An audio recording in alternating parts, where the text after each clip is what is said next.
Alrighty, yo, what is going on, everybody? It's your boy, Mr. DDG94, back with another reaction video. Today, we're gonna react to 3 times Vince McMahon book cinema.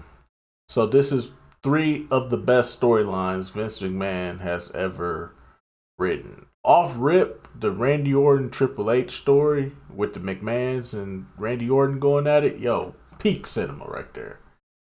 Randy Orton beating the shit out of all the McMahons was probably by far some of the best work Vince has ever written. That's gotta be some of the best shit ever written. That's facts.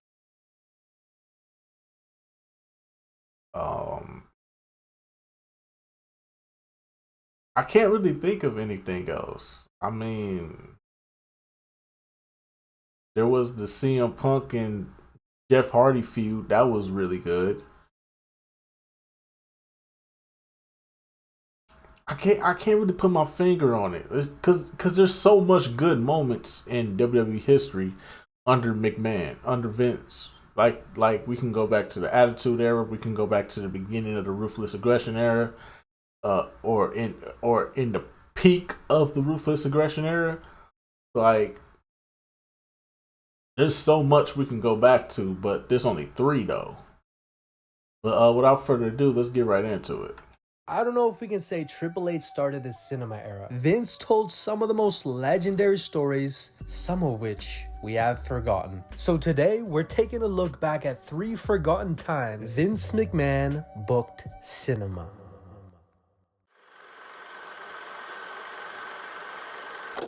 It was 2009 and the Hardy Boys were doing their own thing. Matt Hardy was in ECW with the ECW Championship, tussling it out with the lower mid-card division. Jeff Hardy, on the other hand, was going toe-to-toe with the biggest stars in wrestling, winning the big one in a triple threat match at Armageddon against Triple H and Edge, becoming the most over babyface on SmackDown.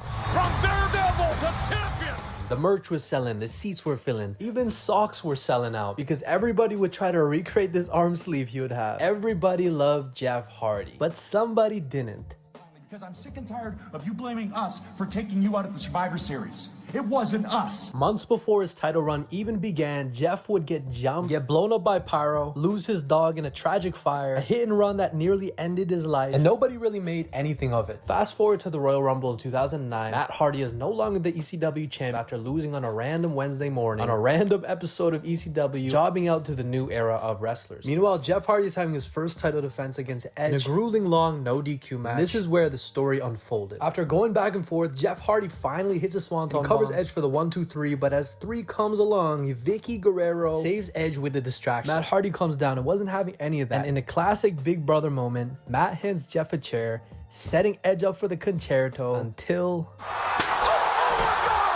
costing his own brother the WWE Championship to the man he had real life beef with, leaving the fans with more questions than answers. On the following episode of SmackDown, Matt Hardy came out with the same chair he used on his brother, revealing his suppressed anger towards Jeff Hardy. After years of sharing the spotlight, Matt Hardy was tired of being number 2. Oh yeah, and the pyro, him losing his dog, the hit and run, nobody would ever think it would be his own brother. Matt Hardy was behind all of that. The whole story felt like something out of a twisted family drama, showing the crazy lengths he was willing to go to steal the spotlight. But it definitely went over my head when I was younger. Come on, man. Speaking about family, Randy Orton gave no when it came to the McMahons. It all kicked off in early 2009 when Randy Orton became a savage. From misogyny, racism, anger issues, he couldn't be tamed by anyone. Look at me. Stephanie McMahon couldn't do it. So, Mr. McMahon, the big boss, came out on an episode of Monday Night Raw and tried to put the madness to an end. And as he was about to give the iconic catchphrase, he gets pip slapped to the floor, and then there it was. Then and there, the punt was born. Actually, Stephanie, it is a threat. Randy showed up on Raw with a team of doctors and lawyers, diagnosing himself with intermittent explosive disorder, claiming he wasn't responsible for his actions. He then threatened to sue and cancel WrestleMania if the company punished him. Shane McMahon made a return and got in the mix, but easily got packed up. Stephanie comes down to see if Shane's okay. Randy RKO's her too. Then the last saving grace, the sledgehammer wielding, a leather jacket wearing, Skyrim looking son-in-law gets in the mix and tries to put an end to the evisceration of the McMahons. But nope, he gets a New York style beatdown and gets handcuffed to the ropes, completely defenseless. Steph tries to save the day, but Randy catches her in between the ropes and DDTs her, driving her face into the canvas. And then the cinema began. Triple H watches in despair, tears streaming down his face, feeling completely powerless. Just when it seems like Randy Orton might escalate the chaos even more, he just slowly torments Triple H. He slowly picks up the sledgehammer from the mat, raising it ominously as to deliver the final blow to Triple H's wife. Randy slowly sets down the hammer and does something even worse as he helplessly watches. This cinematic segment was one of the rare instances where Vince McMahon was cooking. After Randy kissed Steph, Triple H went on to have one of the most justified crash outs of all time. Triple H broke into Randy's house with a sledgehammer and sneakily searched out the house, eventually finding him and throwing him through the window, leading to his arrest. As a kid, it kind of went over my head, but the Triple H and Randy Orton saga stemmed from years ago in Evolution. Triple H being the mentor who got jealous of the younger generation in Randy Orton. Now, if that ain't long-term storytelling, You're lying! love him or hate him, you gotta give props to Vince McMahon with this one. Vince McMahon's idea for the punt created a move that kind of broke the fourth wall of pro wrestling. The pure suspense of this moment will forever be Vince McMahon's best work.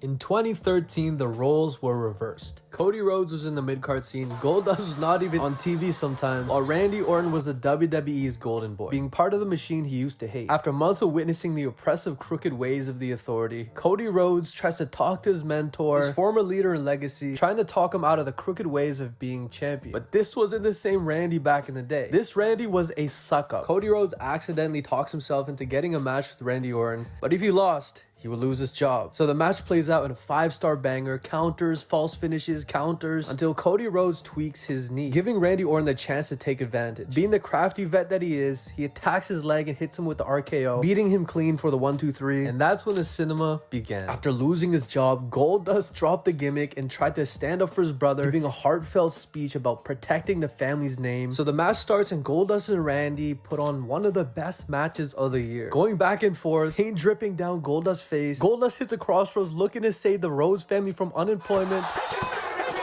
But nope. Goldust gets frustrated and loses focus after Randy kicks out. As his back's turned, Goldust called himself the family screw-up in the backstage interview before the match and sadly fell into that demise. The Rhodes brothers were swept under the rug once again, while the Authority just kept getting stronger, hiring the Shield as their goons, making it virtually impossible to beat Randy Orton. The Rhodes brothers didn't just sit at home and cry. Under the Authority's oppressive thumb, they pulled up to Raw in jeans and a black tee looking for a fight. Something about people showing up in normal clothes makes the feud seem much more personal. After having these surprise attacks on the Authority, the crowd fell in love with the Rhodes brothers. The intense buildup exploded into a thrilling match at the Battleground pay-per-view, where Cody and Goldust squared off against the powerhouse duo of Roman Reigns and Seth Rollins. The stakes couldn't. Think about how long-term booking this is. Jesus Christ, from Roman in the Shield and Cody before leaving and going to AEW. Like, yo, this gotta be some long-term booking right here. Think about it. He faced Seth and Roman at this point. That's crazy.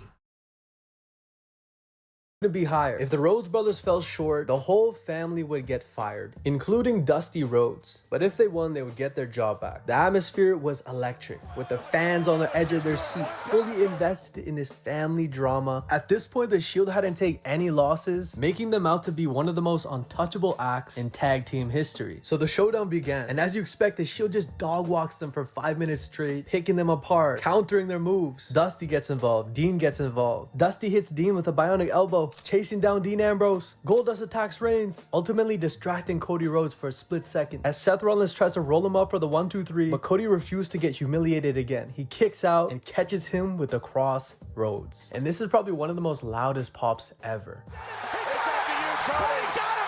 Cross Rhodes. Emerging victorious, Dusty crying, the brothers hugging, the fans just rallying behind the Rhodes family, creating one of the most emotional roller coasters in WWE history. And the fact that Vince used Cody Rhodes and Goldust, and they were just randomly pulled out of the undercard, made it very special in my opinion. It wasn't a megastar, it was Cody and Goldust that sold this story so well, and for that reason, it was one of the most cinematic moments of the PG era, and you gotta give it to Vince. The simple idea of fighting to keep your job was told in such a beautiful way. The Rhodes family coming together and trying to take down the machine that always held them down was pure cinema. I've noticed Vince McMahon had a genre of cinema he loved to tell, the anti-corporate story. Anyways, thank you guys for watching. These were my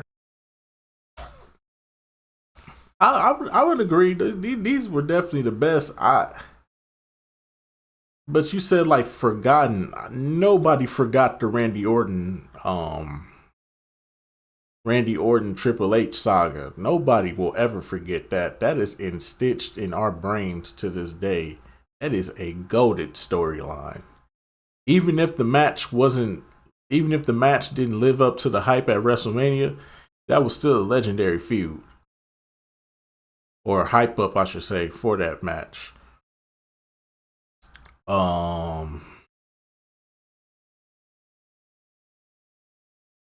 Yeah, the Cody Rhodes and the Rhodes family versus the Shield, that's iconic as well, but it doesn't get talked about enough.